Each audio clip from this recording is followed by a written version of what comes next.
Thank you for joining us on a Friday afternoon. I know that a lot of you have already had a long day, but we're in for a really special treat today.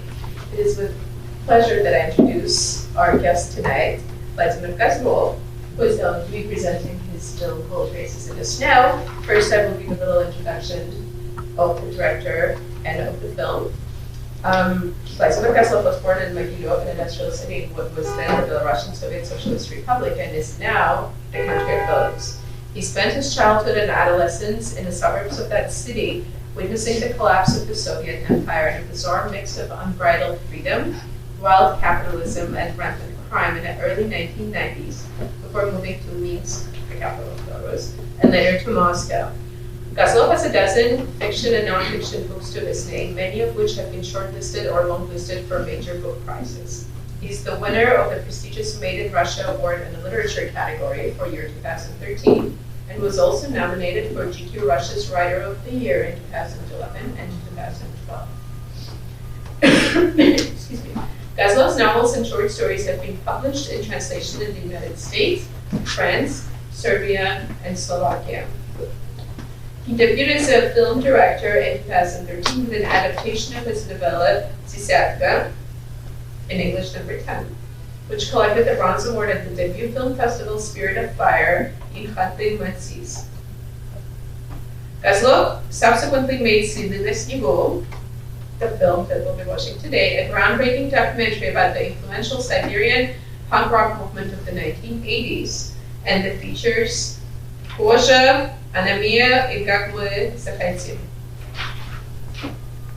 Okay, before we move on to the introduction of the film, I have an exciting development here.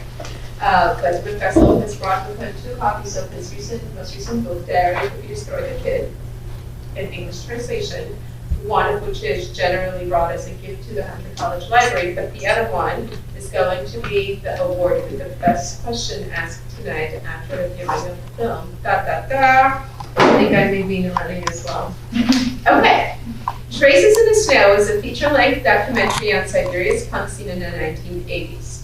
Directed by Russian author and film director Vladimir Kozlov, this first-of-its-kind documentary uses rare footage of Siberian punk legends, including the punk poet and songwriter young Desyatka and the controversial godfather of Russian punk, Mogilev,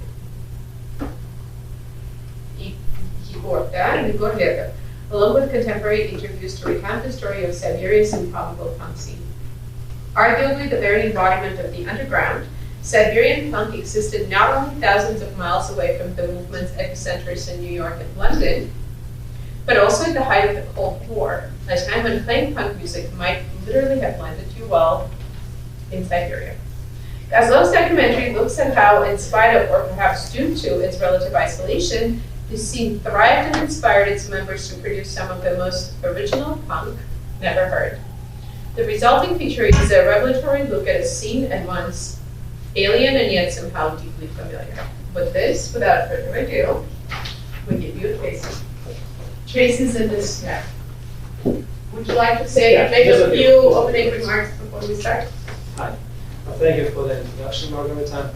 I'd like to thank Hunter College for having me for this opportunity to screen this film, and also I'd like to thank everyone for coming, for being here now.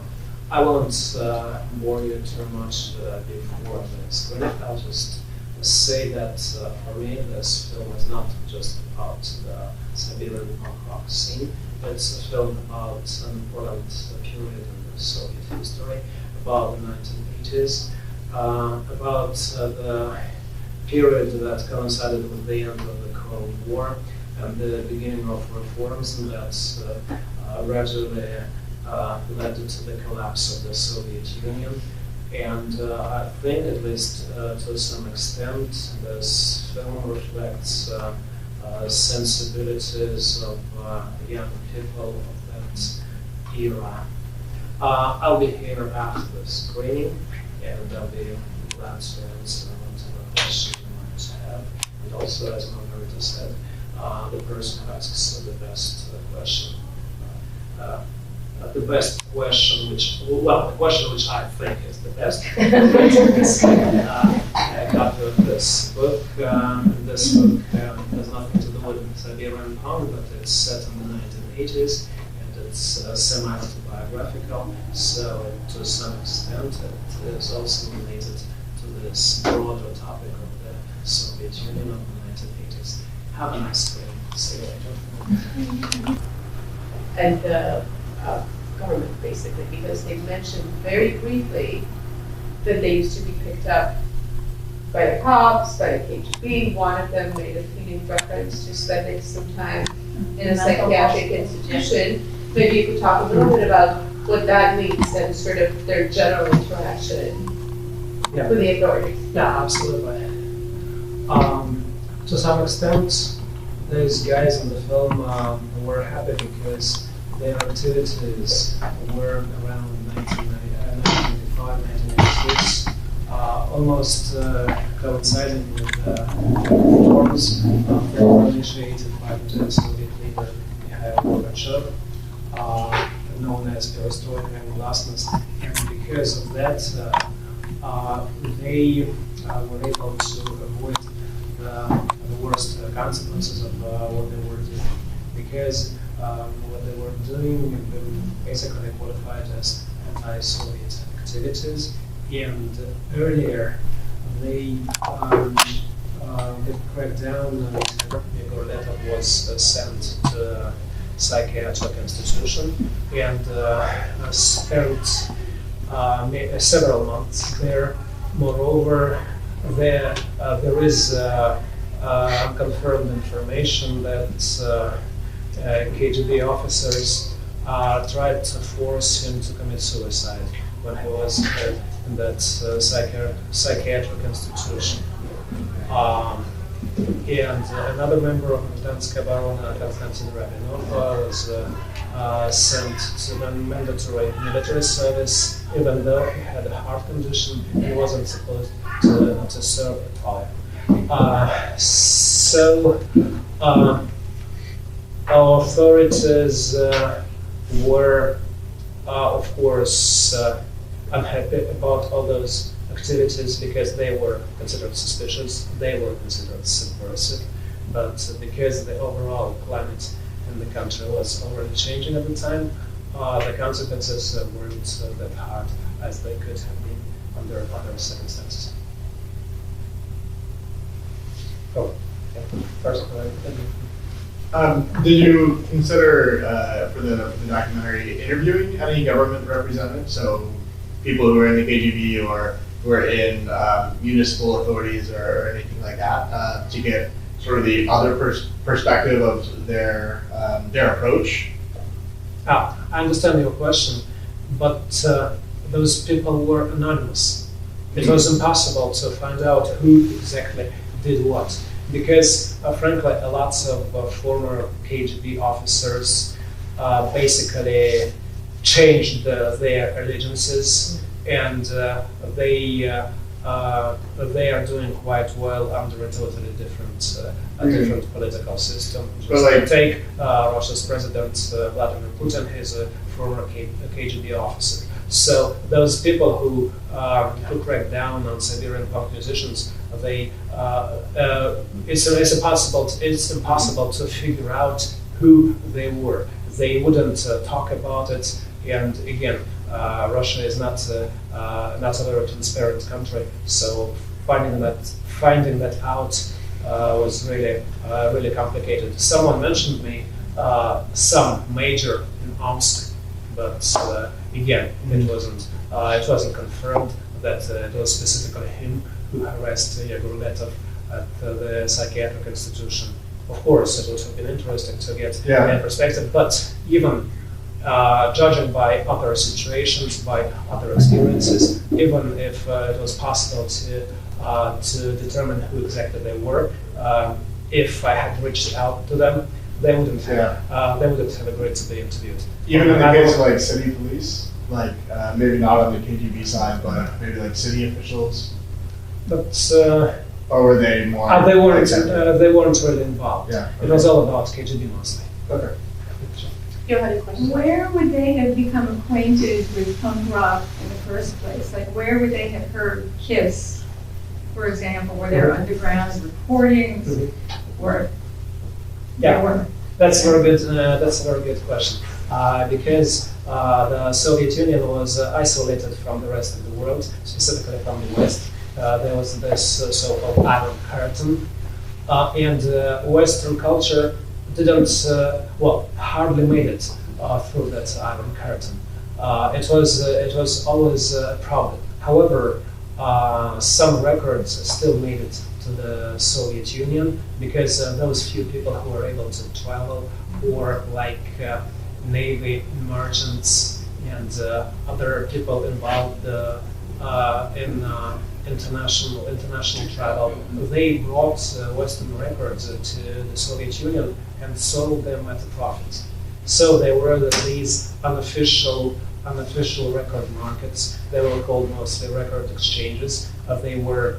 They existed in all major cities of the Soviet Union. Normally it was like Sunday, people would gather somewhere. It wasn't technically illegal because authorities just didn't know about their existence, or if they did, they tolerated it because they didn't think it was something really subversive. Just a bunch of people, a bunch of music fans exchanging records. Of course, some records were actually sold at those exchanges, but they pretended to just exchange them. And I think just about anyone who was in this Siberian punk rock scene, they got records by the Sex Pistols or by the Clash through those record exchanges. I'm sorry, you had a question about. It's kind of a difficult question because you're interviewing older people at a very difficult time right now. But I mean, you listen to Yanka and Grove. I mean, these are dark things. You know, these are dark, very inundated things. You know, there's Vysotsky in there. There's stuff in there that people that never expected the regime to go away. Did they expect the regime to go away in the late 80s? Even though it was kind of... Are you referring to that Soviet regime, right? Yes. At the time, do they remember themselves feeling like things were getting better? Because they were writing very dark music. Actually, they hoped the regime would go away. Their dark songs expressed sensibilities of people who lived under that regime, and of course, it was pretty dark. I remember it myself. I was maybe like 8-10 years younger than those people, but I remember the 1980s quite well. And I think if I try to speak not for those people in the film, but for people who lived in that period in general, I think pretty much everyone was some kind of rebellious against that regime, and pretty much everyone hated that regime and hoped and really expected it to go away. And again, the Siberian punk rock scene, its peak coincided with reforms. 1985, 1986 reforms already began, and of course it wasn't clear where exactly those reforms would go and where they would take the country. But still, there was some hope that something will change for the better. Yeah, thank you so much for the film, first of all. I think it's very important and relevant today. And my question is, you spent time interviewing these people. What kind of mood and how would you describe the mood that they're in and their generation? And are they still rebels? I know a lot of people of whom you talk are not alive, but those who are, how do they live in the current times, and what is their mood? And I will just mention the second question too. Do you see that these people have the young followers now, or any movements that would be rebellious as well? That's something that's moving right now and that's interesting. Yeah, thank you for your questions. I'll answer the first question first. I think most of those people were kind of bitter because, frankly, they didn't achieve much in terms of recognition. Of course, it wasn't probably what they wanted to at the time. They started out as punk musicians, but still, when they were in their 40s and early 50s, of course, they wanted something else. And those who are still active as musicians, as members of bands, what they are doing is still very marginal. And there was some kind of bitterness, and also there was, of course, some were disappointed about changes in contemporary Russia because the current regime is much closer to the Soviet regime of the 1980s than, for instance, the 1990s Russia, which was a very free country. And answering the second of your questions, I don't think there is a movement in contemporary Russia similar or comparable to the Siberian punk rock scene of the 1980s for a number of reasons. I think, frankly, there was an element of coincidence in this Siberian punk rock scene. Those people happened to know each other, happened to help each other, to feed off each other's creative ideas, and they happened to be in geographical proximity. Omsk, Tumen, Novosibirsk, cities located close to each other.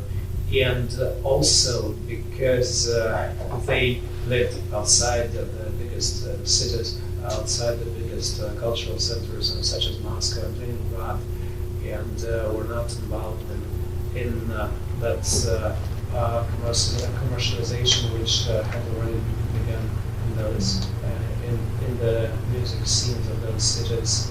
They were different. They were more outspoken, and thanks to that outspokenness and their talents, they were able to express that anti-system, anti-Soviet, anti-regime attitude probably in a better way than other musicians and punk musicians did.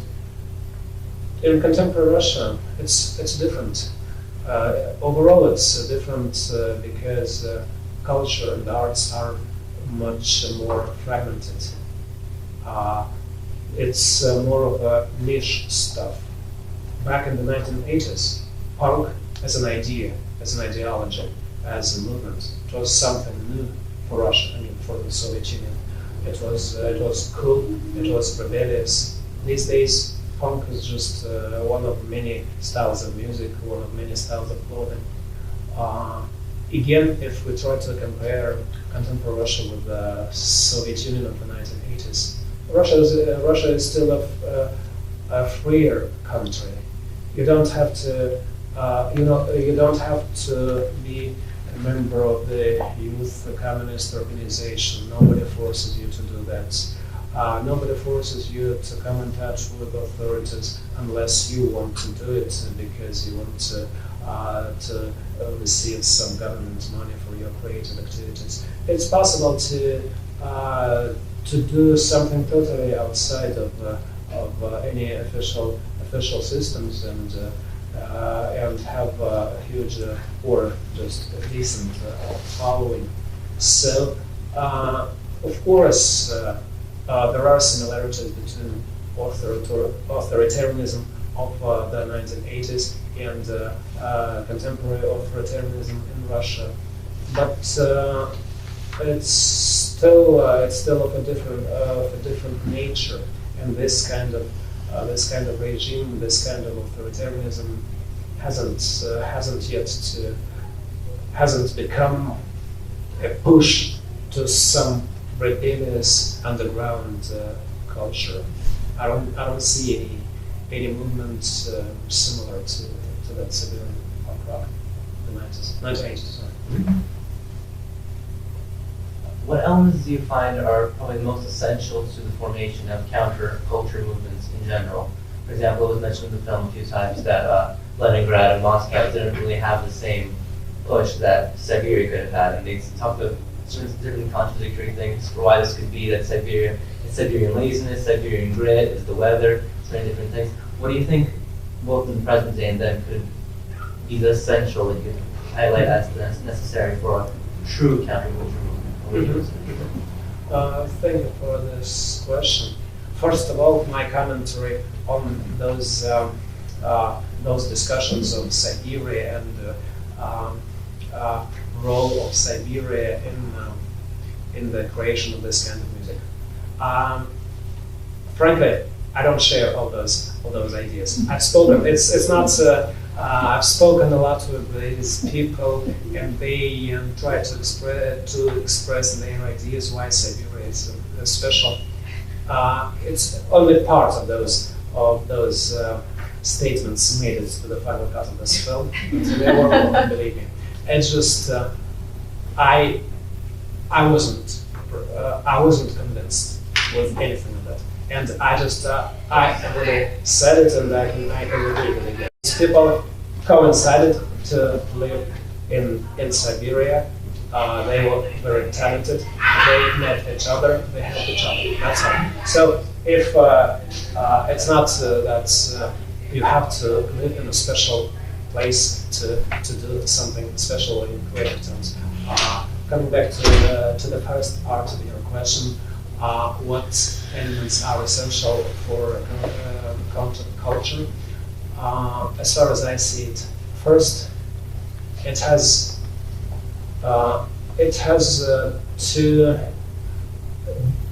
to be in opposition to mainstream culture. If you are trying to do the same thing that is done in the mainstream and official culture, it just means that you've been unable to make it to break into the mainstream. If you are doing the same thing, it has to be different. It has to be alternative. It has to be in opposition. Then, for instance, more specifically, I'm talking about contemporary Russia. We have censorship. Officially, we don't, but one simple example is a regulation that was passed, I think, 5 years ago, banning profanity in film, in songs, and in theater. It's other than censorship. It's and again special relations with language, and I consider it a very offensive thing to do, trying to censor language. Language is developed in their own ways, and when the government tells people what they can say and what they cannot, not just regular people, but crazy people, what they can say in their films, in their books, in their theater pieces, it's totally not okay. So another element of counterculture would be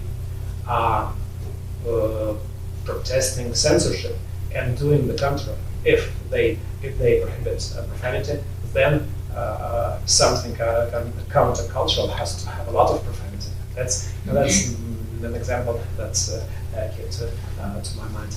I don't know if I've been able to formulate it. It's really a very broad and difficult question, but at least I hope I expressed some of my ideas about what counterculture has to be. And again, something to add.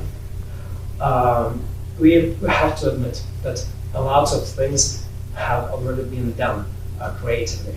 It's really hard to come up with something really innovative, something really experimental. I often hear stuff about a film, for instance, being experimental but it is very similar to experiments that were done like in the 1950s or 1960s. It's not experimental anymore. It might be experimental in comparison with other films made these days, but still it's repetition of what has already been done. So the field for experiments, for innovation is still rather narrow. You just draw on what's been done in the past, and a lot depends upon how creative you are, how talented you are in dealing with all those available styles, genres, elements, and how you are able to tell your story using all those components. So Yana was the only female punk artist mentioned in the film. Were there no other emergences, like of no female punk bands after her? Well, of course, there have been many. She just happened to be the only female member of that Siberian punk scene. It's just, but at that time, a trio was very unusual. It was considered, music in general, rock and punk rock specifically was considered sort of a men's club. And the fact that she was there by doing what she did, I think she kind of provided an example for other female musicians, punk musicians, to go ahead and do their things and totally ignoring all those gender stereotypes that existed at the time. So, not to sound kind of creepy, but I did a little research on you before coming here, and I looked at some of the titles of your books and stuff, and I realized they had to do with like subculture in general and kind of stuff like that. We were watching a movie about Siberian punks and stuff, and I wanted to ask, so do different subcultures and just, punk rock and all that stuff, did it impact your life, or do different subcultures, did they impact your youth, and how did you come to be here right now? Pretty much. And this question is kind of not about the movie itself, but about you. I'm trying to find my way in life. I need advice. How did you come to be here? Regarding pop culture, how did you come to? I'll try to answer your question, although it's might be a little bit difficult. Basically, I've never been part of a subculture because I lived in a place where it was basically impossible. I grew up in a suburb of an industrial city, with and the majority of people in my neighborhood were probably the local equivalent of American rednecks. They weren't. If you try to be subcultural, if you try to have a mohawk as punks, or if you grew hair as metalheads, it was like a death sentence. It wasn't a good idea. So I just when I visited other cities and I saw there was a subcultural youth, I was kind of envious, and I understood that in my neighborhood, in my situation, it was out of the question. But at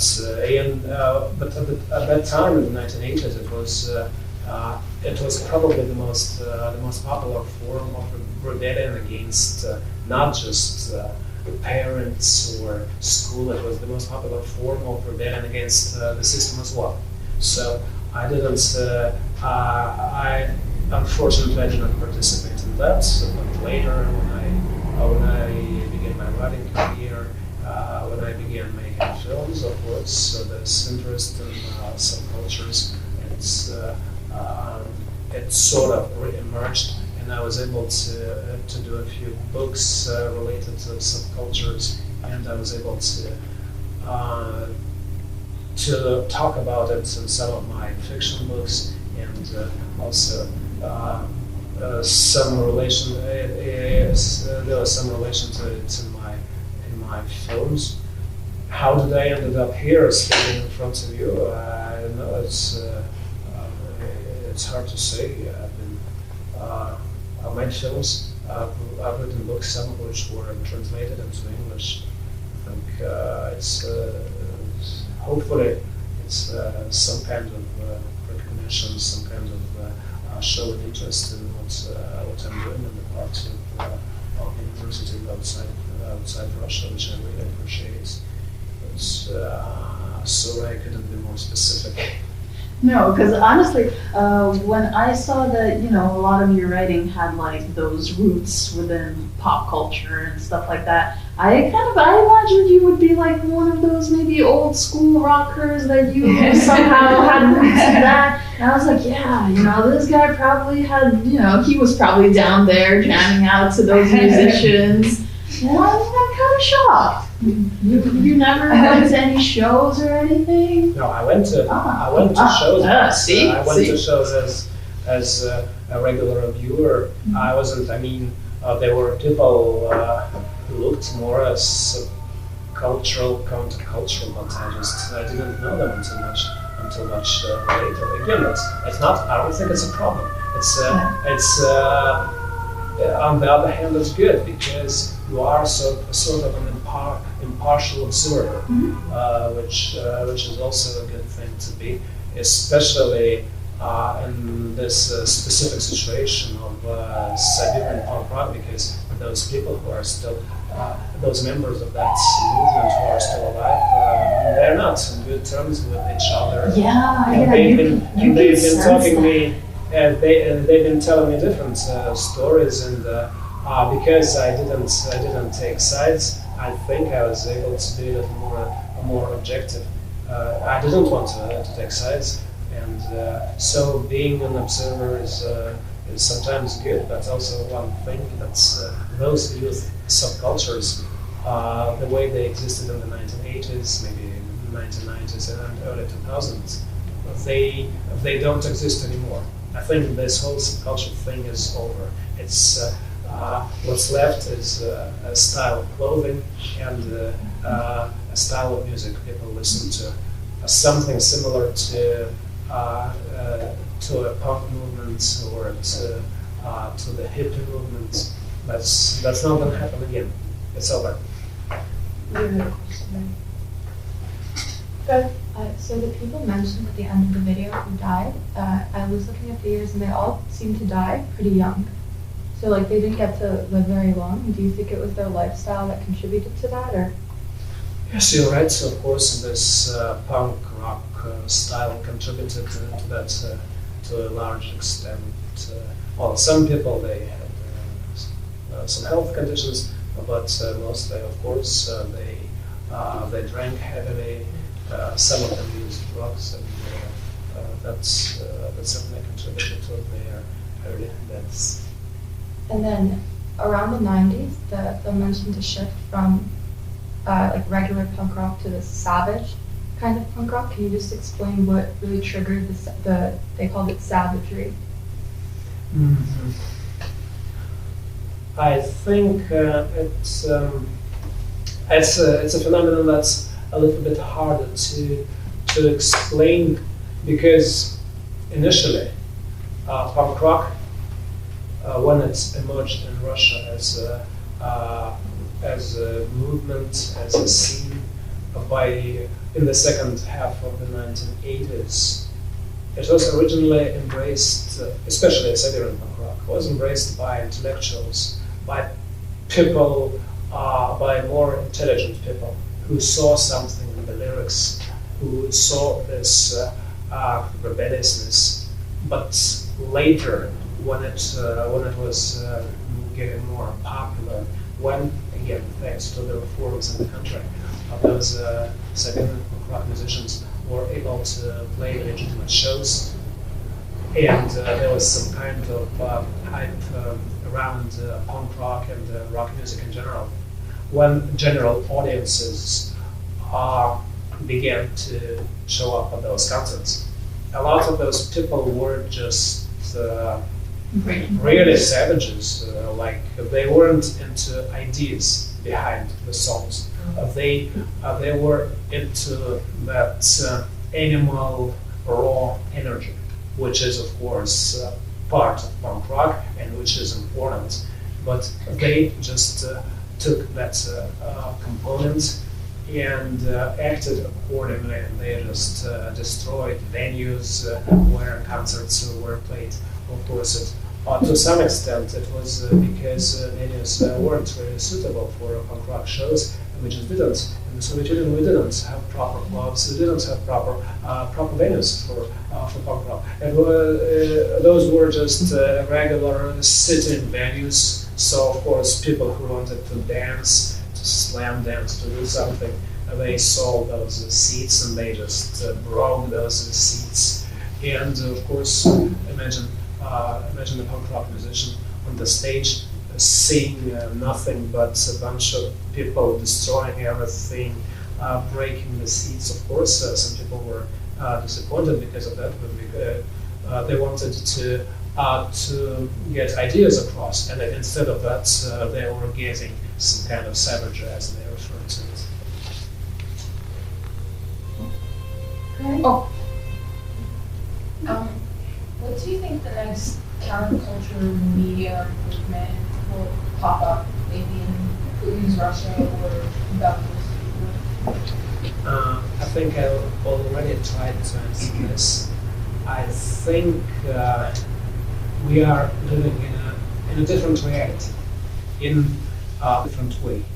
We won't have any.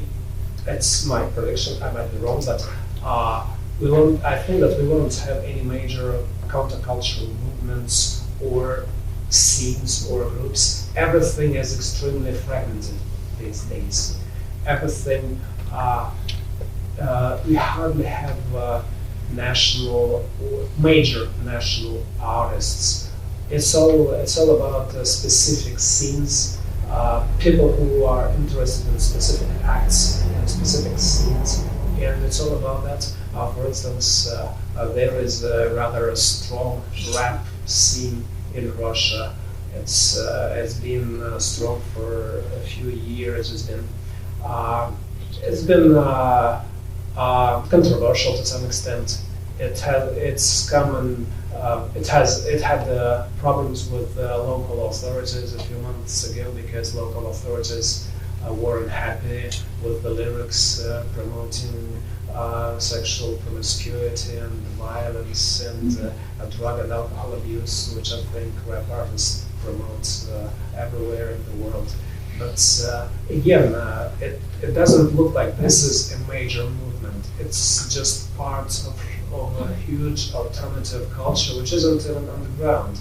They play legitimate shows. They have huge followings, and even those attempts to ban them on the part of local authorities basically led nowhere because the central authorities said, "No, come on, don't do that. Don't antagonize young people." Because of bands that are not really political and are not trying to subvert the system. So I can't imagine any major countercultural movement. It's probably, I think, individual artists, musicians could emerge, but hardly a scene or a movement. So I don't know. I mean, in terms of what you have right now, I mean, there's a place in Krasnogorsk called the biggest city hall. My cousin was there yesterday with 1 million other like-minded, slightly nostalgic individuals with, one previous aquarium. Who were around back then, they're around now. They're probably the Van Halen equivalent. They still sell out to that same generation. Like all these like Russian rock that also existed, but at the same time, you have Pussy Riot. Are they both just methods of appeasement essentially and useless in terms of change? Again, this is a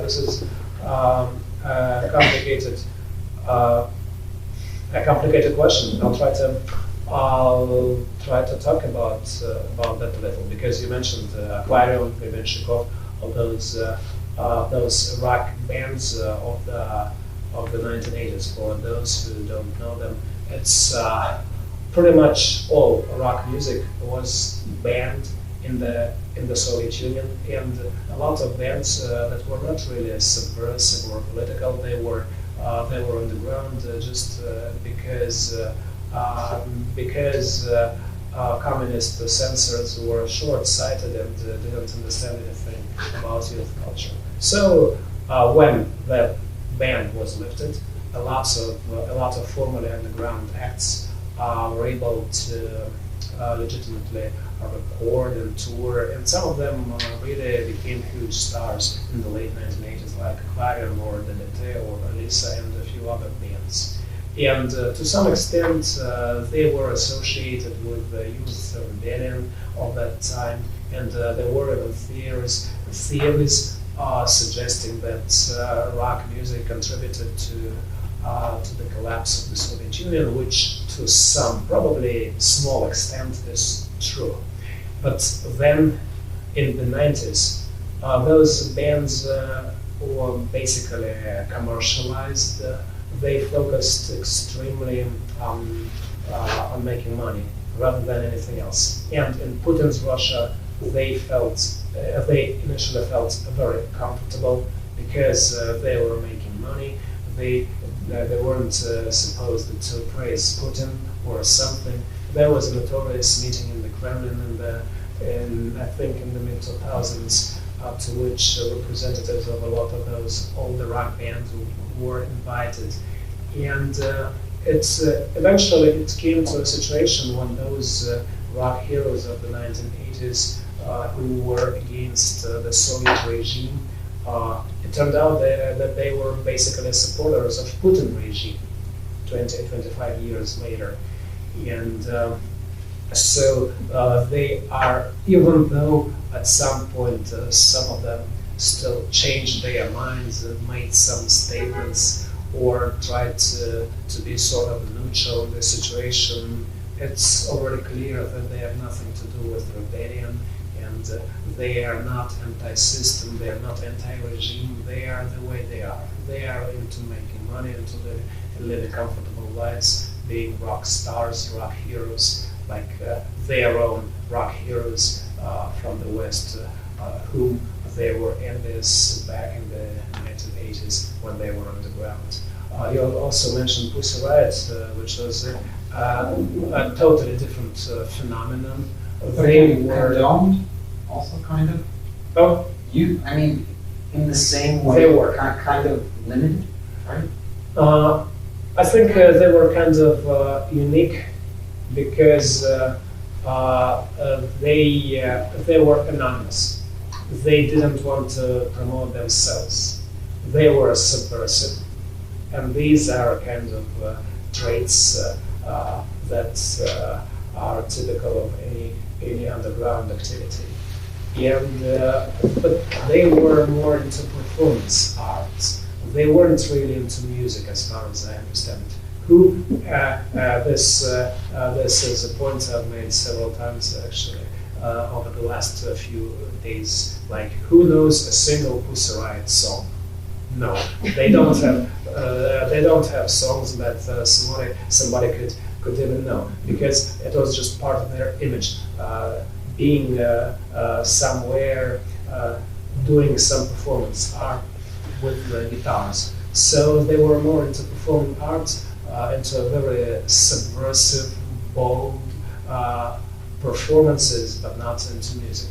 Unfortunately, when authorities cracked down on them, they basically suppressed them, and whatever they've done since the present term is no longer underground, is no longer rebellious, and I don't think it can be considered as something really important in terms of a threat to the governments, for instance, in terms of a threat to the regime. Okay, so I'm so sorry. I'm just going to say we have time for maybe 2 more questions. So this is your chance to vie for the prize. Go. Let's see. You mentioned your prize now, so. Do you want to think about it first? See, you mentioned that, it was mentioned in the film that many of these rockers knew that their project was sort of hopeless because they were facing this mammoth that was the state and they didn't see any, even though it was perestroika, they didn't necessarily see a necessary end in sight to the regime. What do you think is the internal sort of, I'll ask it this way, temperamentally, when you encounter these individuals in the film, what's differentiating them from the rest of their generation? Let's say, my parents, for example, they're also born in '64, like many of these rockers. They were very anti-Soviet regime. They had many materials in their possession that were forbidden for the time, but they were able to sort of blend into society. What do you think temperamentally set these individuals apart who sort of made themselves known and cut their hair this way or put themselves out there? Yeah, to some extent you already answered your question when you said that your parents were able to blend with the rest of the people. I think it's about being an outcast. It's about feeling different from other people around you. Most people were willing to join the youth communist organization, Komsomol. Most people were willing to praise the Communist Party as a general secretary at some meetings and events that were mandatory in secondary schools, for example. And there were people who just who hated this stuff so much that they didn't care, that it could lead to some problems for them, or they consider themselves outcasts, and they just when again, plus they were creative to some extent, and when they figured out, well, they could play punk rock, they went ahead to do it.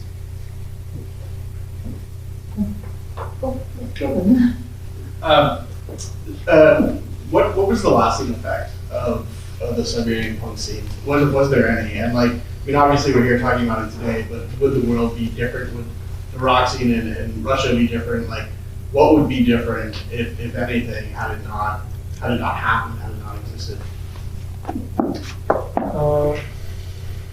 It's a hard question.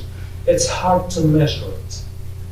It's hard to measure it, but I'll give you some. It will be a vague answer. I'm frank about it. It will be vague, but maybe it'll be more telling if I than if I try to philosophize on that.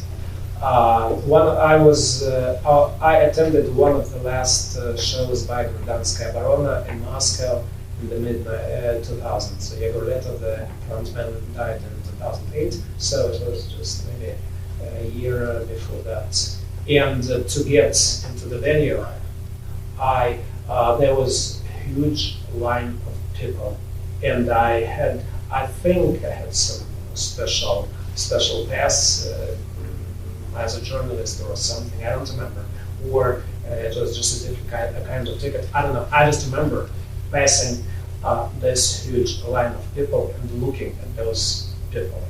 They were so diverse, ranging from like teenage punks to executive types to very, very good-looking women in their late 30s and early 40s. It was, I think it's kind of a phenomenon by itself.